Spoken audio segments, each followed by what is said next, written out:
कांग्रेस अध्यक्ष मल्लिकार्जुन खड़गे के एक बयान ने इंडिया गठबंधन में हलचल पैदा कर दी है।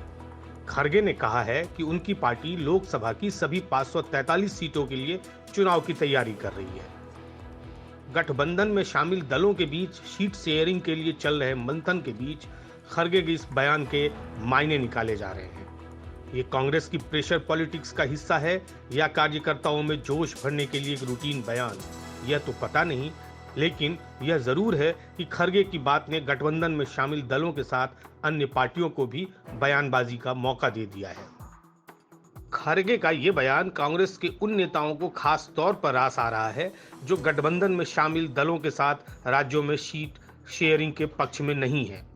जैसे कि पंजाब और दिल्ली में कांग्रेस के नेता आम आदमी पार्टी के साथ गठबंधन नहीं चाहते। यही कारण है कि दिल्ली के कांग्रेस नेता संदीप दीक्षित ने खड़गे के बयान का स्वागत किया है। नहीं, तो बहुत अच्छा स्टेटमेंट है।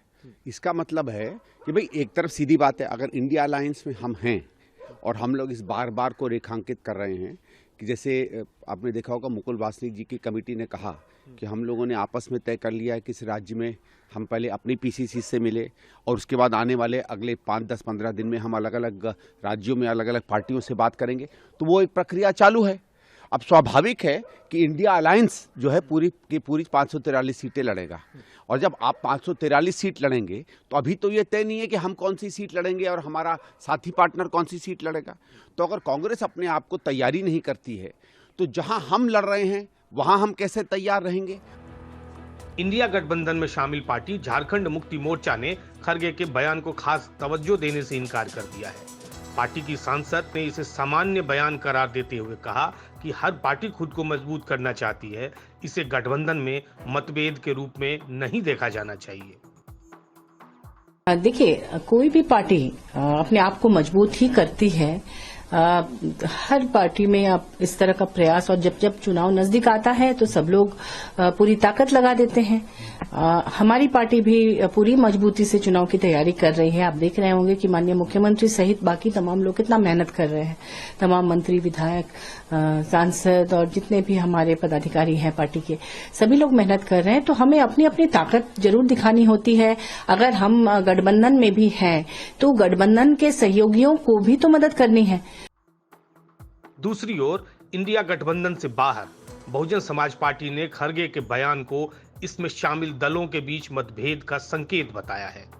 पार्टी प्रवक्ता मलूक नागर ने कहा है कि खड़गे का बयान बताता है कि बीजेपी के नेता क्यों इंडिया को घमंडिया गठबंधन बताते हैं।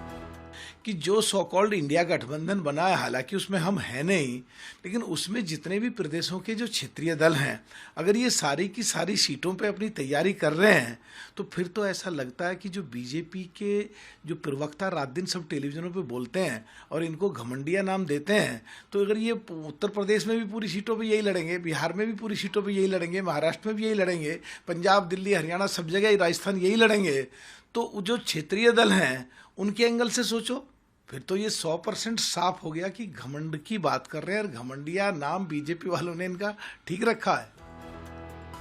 इन सब से इतर खड़गे के बयान ने बीजेपी के नेताओं को इंडिया गठबंधन पर हमला करने का एक और मौका जरूर दे दिया है। केंद्रीय मंत्री गिरिराज सिंह ने कहा है कि इंडिया के नेता केवल भ्रम पैदा करना चाहते हैं ताकि लोगों को गुमराह कर सकें। उनका यह भी कहना है कि ये पार्टियां केवल अपने स्वार्थ के लिए एक साथ आई हैं, लेकिन इनका लंबे समय तक साथ बने रहना मुश्किल है। मैं इतना जानता हूं कि स्वार्थों के आधार पर ये गठबंधन है। जिसका स्वार्थ नहीं सिद्धि होगा वो गठबंधन से अलग होगा, टूटेगा। ये गठबंधन दिल के टुकड़े हजार हुए, कोई यहाँ गुड़े कोई वहां गिरे। चाहे जो भी हो, सीट शेयरिंग की चर्चाओं के बीच खड़गे के बयान ने सबको यह सोचने पर मजबूर कर दिया है कि कांग्रेस पार्टी आखिर चाहती क्या है। इसे कांग्रेस को नीचा दिखाने की कोशिश कर रही गठबंधन में शामिल पार्टियों के लिए एक मैसेज के रूप में भी देखा जा रहा है। जानकारों का मानना है कि खड़गे ने सीट शेयरिंग में कांग्रेस को तवज्जो नहीं देने वाले दलों को स्पष्ट संदेश दे दिया है कि वह देश की सबसे बड़ी विपक्षी पार्टी है और उसके लिए सारे विकल्प खुले हैं। चुनाव आज तक।